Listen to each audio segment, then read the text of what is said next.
হযরত মুসা আলাইহিস সালাম ও লাল সাগর বিভক্ত হওয়ার অলৌকিক ঘটনা। হাজার হাজার বছর আগের কথা। মিশরের আকাশ বাতাস তখন ভারী হয়ে উঠেছিল জুলুম আর অত্যাচারে। ফেরাউন, নিজেকে ঈশ্বর বলে দাবি করা এক অহংকারী শাসক, বনি ইসরায়েলের উপর চালাচ্ছিল নিষ্ঠুর নির্যাতন। তাদের সন্তানদের হত্যা করা হতো, পুরুষদের দাস বানানো হতো, আর নারীদের অপমান করা হতো দিনের পর দিন। সম্পূর্ণ ভিডিও জুড়ে রয়েছি আমি, আব্দুল্লাহ আল ফাহাদ। এই জুলুমের অন্ধকার সময়ে আল্লাহ তাআলা নবুয়তের দায়িত্ব দিলেন হযরত মুসা আলাইহিস সালামকে। আল্লাহর নির্দেশে তিনি ফেরাউনের দরবারে দাঁড়িয়ে বললেন, আমি আল্লাহর রাসূল, বনি ইসরায়েলকে মুক্ত করে দাও। কিন্তু অহংকারে অন্ধ ফেরাউন এই সত্য মেনে নিতে পারল না। সে হযরত মুসা আলাইহিস সালামকে জাদুকর বলে অপবাদ দিল, হুমকি দিল, এমনকি তাকে হত্যা করার ষড়যন্ত্রও করল। অবশেষে আল্লাহ তাআলা হযরত মুসা আলাইহিস সালামকে নির্দেশ দিলেন, রাতের আধারে আমার বান্দাদের নিয়ে মিশর ত্যাগ করো। এক গভীর রাতে হযরত মুসা আলাইহিস সালাম হাজার হাজার বনি ইসরায়েলকে নিয়ে রওনা হলেন। সামনে ছিল বিশাল লাল সাগর, পেছনে ফেরাউনের সশস্ত্র বাহিনী। ভোরের আলো ফুটতেই ফেরাউন তার সৈন্য নিয়ে ধাওয়া শুরু করল।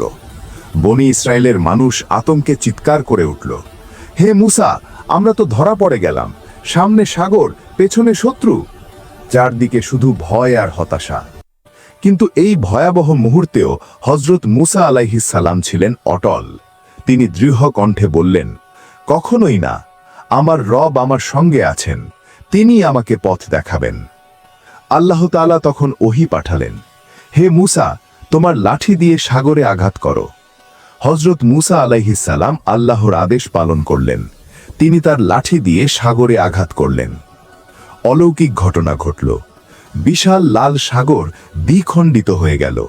দুই পাশে পাহাড়ের মতো উঁচু উঁচু পানির দেওয়াল, আর মাঝখানে শুকনো রাস্তা। আল্লাহর কুদরতে বনি ইসরায়েল সেই শুকনো পথে নিরাপদে পার হয়ে গেল। শিশু, নারী, বৃদ্ধ, কারো কোনো ক্ষতি হল না। কিন্তু ফেরাউন, অহংকারে অন্ধ ফেরাউন ভাবল, যদি তারা পারে, আমিও পারব। সে তার সৈন্য নিয়ে সেই পথেই সাগরে প্রবেশ করল। ঠিক তখনই আল্লাহর হুকুম এলো। পানির দেওয়ালগুলো এক মুহূর্তে ভেঙে পড়ল। বিশাল ঢেউয়ে ফেরাউন ও তার বাহিনী ডুবে গেল। মৃত্যুর মুহূর্তে ফেরাউন চিৎকার করে বলেছিল, আমি এখন বিশ্বাস করলাম। কিন্তু তখন আর কোনো সুযোগ ছিল না। অত্যাচারীর পরিণতি হলো ধ্বংস, আর আল্লাহর উপর ভরসা করা নবী ও মুমিনদের হলো মুক্তি। এই ঘটনার মাধ্যমে আল্লাহ তাআলা শিক্ষা দিলেন, সত্যের পথে থাকলে ভয় পাওয়ার কিছু নেই। আল্লাহর সাহায্য আসে ঠিক তখনই যখন মানুষ ভাবে সব শেষ। জুলুম যত শক্তিশালী হোক, শেষ পর্যন্ত পরাজিত হয়।